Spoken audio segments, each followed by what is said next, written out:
মধ্যপ্রাচ্যের মরুভূমির তপ্ত বালুর নিচে আজ শুধু তেলের খনি নয়, গর্জে উঠছে এক ভয়াবহ আগ্নেয়গিরি। যে আগ্নেয়গিরির লাভা ধেয়ে যাচ্ছে সরাসরি তেল আবিবের দিকে।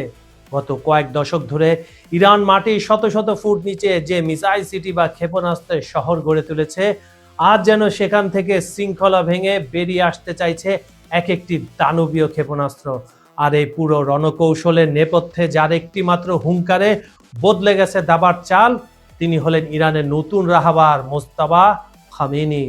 বন্ধুরা, আজকে তবে সেই চূড়ান্ত রাত। গোয়েন্দা রিপোর্ট বলছে ইরানের পাহাড় আর মরুভূমির নিচে মাইলের পর মাইল বিস্তৃত গোপন টানেল থেকে একে একে বেরিয়ে আসছে কেয়ামত ক্ষেপণাস্ত্রগুলো।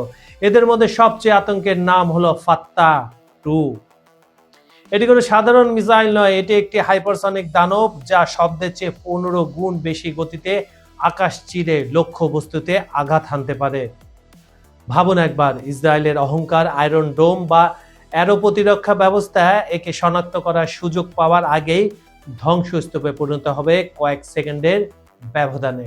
মোস্তফা খামেনির নেতৃত্বে ইরান আজ আর কেবল আত্মরক্ষার সীমাবদ্ধ নেই, তার কঠোর এবং আপোষহীন অবস্থানে পরিষ্কার মেসেজ। ইরানের সার্বভৌমত্বের ওপর সামান্যতম আঘাত আসলে তার জবাব হবে সরাসরি এবং প্রলয়ঙ্কারী, এবং তাই হচ্ছে। এই 10 দিনের যুদ্ধে আমরা তাই দেখছি। আজ রাতের আকাশে যদি হাজার হাজার ড্রোনের সাথে সেই হাইপারসনিক মিসাইলগুলোর ডানা মেলে, তবে কি ইসরায়েল পারবে এই সুপারসনিক আঘাত সামলাতে, নাকি মধ্যপ্রাচ্যের মানচিত্র থেকে মুছে যাবে পুরনো অনেক সমীকরণ? খবর সংযোগের টপ নিউজের আজকের ভিডিওতে আমরা উন্মোচন করব ইরানের সেই গোপন মিসাইল সিটির ভেতরকার রোমহর্ষক দৃশ্য। কেন মোস্তফা খামেনির এই নতুন অবস্থান বিশ্ব রাজনীতির মোড় ঘুরিয়ে দিচ্ছে, আর কেনই বা আজ রাতটি হতে পারে আধুনিক যুদ্ধের ইতিহাসে সবচেয়ে, আমি আবার বলছি, সবচেয়ে ভয়ঙ্কর অধ্যায়। ইরান কি সত্যি মহড়া দিচ্ছে, নাকি এটি সেই চূড়ান্ত যুদ্ধের শেষ ঘন্টা? আমরা এই 10 দিনের যুদ্ধে যেগুলো দেখছি, এগুলো ইরান একসময় বলছে যে আমরা প্র্যাকটিস করছি, তার মানে 1, 2 এবং 3 জেনারেশনের মিসাইল ড্রোন তারা মারছে। কিন্তু আজকে রাতে সে ভয়াবহ কাণ্ড ঘটলেও ঘটতে পারে।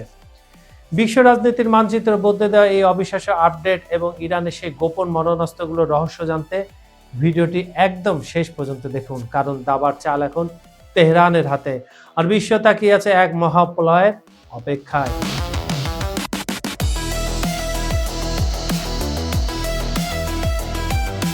মধ্যপ্রাচ্যের আকাশে যুদ্ধের ঘনঘটা। ইরান ও ইসরায়েলের মধ্যে দীর্ঘদিনের ছায়াযুদ্ধ এখন সরাসরি সংঘাতের রূপ নিয়েছে। বিশেষ করে ইরানের রাজনৈতিক ও সামরিক নেতৃত্বে পরিবর্তনের সুর এবং নতুন রাহবার হিসাবে মোস্তফা খামেনির শক্ত অবস্থানের খবরের মাঝে ইরান উন্মোচন করেছে তাদের দীর্ঘদিনের গোপন মিসাইল সিটি বা ভূগর্ভস্থ ক্ষেপণাস্ত্র শহর।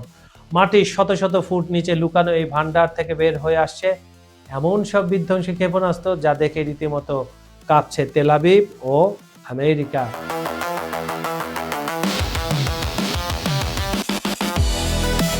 ইরান সেনাবাহিনীর শক্তিশালী ইউনিট দীর্ঘ কয়েক দশক ধরে মাটির নিচে এক বিশাল সামরিক সাম্রাজ্য গড়ে তুলেছে।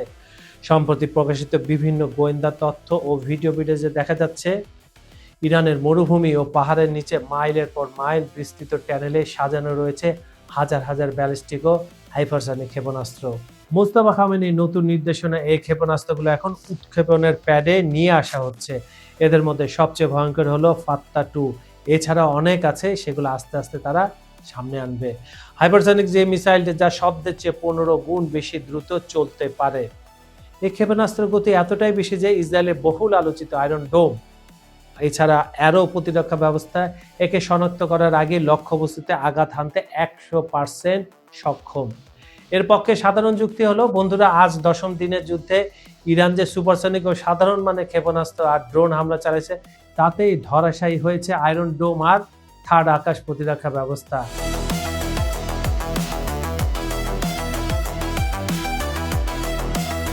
ইরানের নীতি নির্ধারণী মহলে এখন সবচেয়ে আলোচিত নাম মোস্তফা খামেনি। তার নেতৃত্বে ইরানের সামরিক বাহিনী আগের চেয়ে অনেক বেশি কৌশলী এবং আত্মবিশ্বাসী। পশ্চিমা বিশ্বের নিষেধাজ্ঞা তোয়াক্কা না করে তিনি ঘোষণা করেছেন ইরানের সার্বভৌমত্বের ওপর সামান্যতম আঘাত আসলে তার জবাব দেওয়া হবে সরাসরি এবং ভয়াবহভাবে, এবং গত 10 দিন ধরে তাই দেওয়া হচ্ছে।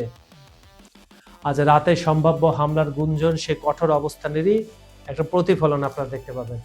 আর বিশ্লেষকরা মনে করছেন ইরান এখন আর কেবল প্রক্সি যোদ্ধাদের উপর নির্ভর করছে না, বরং তারা সরাসরি নিজেদের শক্তি প্রদর্শনের মাধ্যমে ইসরায়েলকে একটি চূড়ান্ত বার্তা দিতে চায়, এনাফ ইজ এনাফ।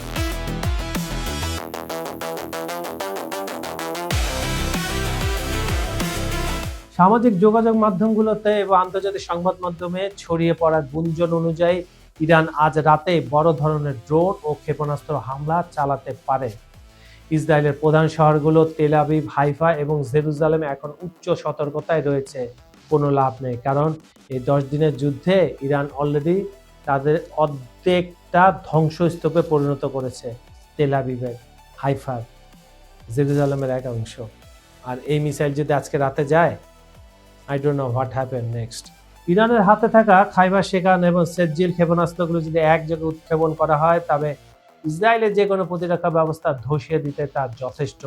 সামরিক বিশেষজ্ঞদের মতে ইরান যদি সোয়াম বা ঝোঁক বেঁধে ড্রোন পাঠায় এবং তার পেছনে হাইপারসনিক মিসাইল ছড়ে, তবে ইসরায়েলের আকাশ প্রতিরক্ষা ব্যবস্থা পুরোপুরি অকেজো হয়ে পড়বে। শুধু পড়বে না, পড়তে আমরা দেখছি প্রতিদিন রাতে এবং দিনে। কারণ ইরানের মুহুর্মুহু হামলায় পুরা ইসরায়েল এখন বাংকারে রূপান্তরিত হয়েছে। ইসরায়েলের মাটির উপরে কোনো মানুষ এখন হাঁটাচলা করে না, সবাই এখন বাংকারের নিচে বসে চা কফি খায় আর ভয়ে পত্রিকা পড়ে তাদের সাজানো নিউজগুলো।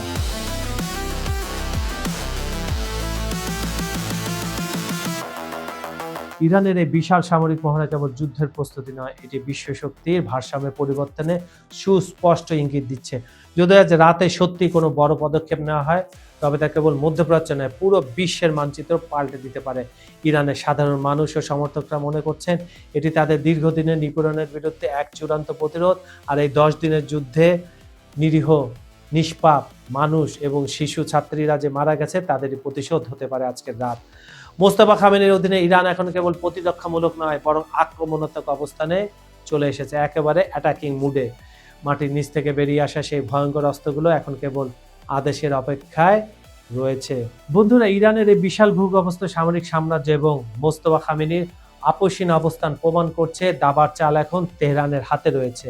যে ফাত্তা-2 হাইপারসনিক মিসাইল নিয়ে বিশ্বজুড়ে তোলপাড়, তা যদি সত্যি আজ রাতে আকাশ চিরে লক্ষ্যবস্তুর দিকে যায়, তবে আধুনিক বিশ্বের যুদ্ধের ইতিহাস চিরতরে বদলে যাবে। ইরান কেবল আত্মরক্ষা নয়, বরং তাদের সার্বভৌমত্ব রক্ষায় চূড়ান্ত আঘাত হানতে প্রস্তুত। এই কয়েকদিন যে হামলা করেছে সেগুলো ছিল একদম লো লেভেলের, এখন একটু আপ লেভেলে যাচ্ছে। এখন $মিলিয়ন প্রশ্ন হলো, ইসরায়েলের অত্যাধুনিক প্রতিরক্ষা ব্যবস্থা কি পারবে মাটির নিচ থেকে উঠে আসা এই কিয়ামত রুখতে, নাকি মধ্যপ্রাচ্যের মানচিত্র আজ নতুন কোনো অধ্যায় লেখা হবে? হতেও পারে। আপনাদের কি মনে হয় ইরানের এই রণকৌশলকে মধ্যপ্রাচ্যে শান্তির ভারসাম্য ফেরাবে, নাকি এক মহাযুদ্ধের সূচনা করবে? একটা যুদ্ধের মধ্যে রয়েছে, এটা কি মহাযুদ্ধে যাবে কিনা? আপনার মূল্যবান মতামত কমেন্টে অবশ্যই জানান। আপনারা বিশ্বের যে প্রান্ত থেকেই আমাদের দেখছেন, হোক সেটা বাংলাদেশ, মধ্যপ্রাচ্য, ইউরোপ কিংবা আমেরিকা, আপনাদের প্রতিটি মন্তব্য আমাদের কাছে গুরুত্বপূর্ণ। আন্তর্জাতিক রাজনীতির এমন স্নায়ু উত্তেজক এবং নিরপেক্ষ বিশ্লেষণ সবার আগে পেতে খবর সংযোগ চ্যানেলটি এখনই সাবস্ক্রাইব করে বেল আইকনটি চেপে রাখুন। ভিডিওটি ভালো লাগলে শেয়ার করে অন্যদেরও জানার সুযোগ দিন। আজ এই পর্যন্ত, আমি কাজল হায়দার বিদায় নিচ্ছি। দেখা হবে পরের ভিডিওতে নতুন কোনো রোমহর্ষক ইস্যু নিয়ে। ততক্ষণ পর্যন্ত ভালো থাকুন, সুস্থ থাকুন আর খবর সংযোগের সাথেই থাকুন।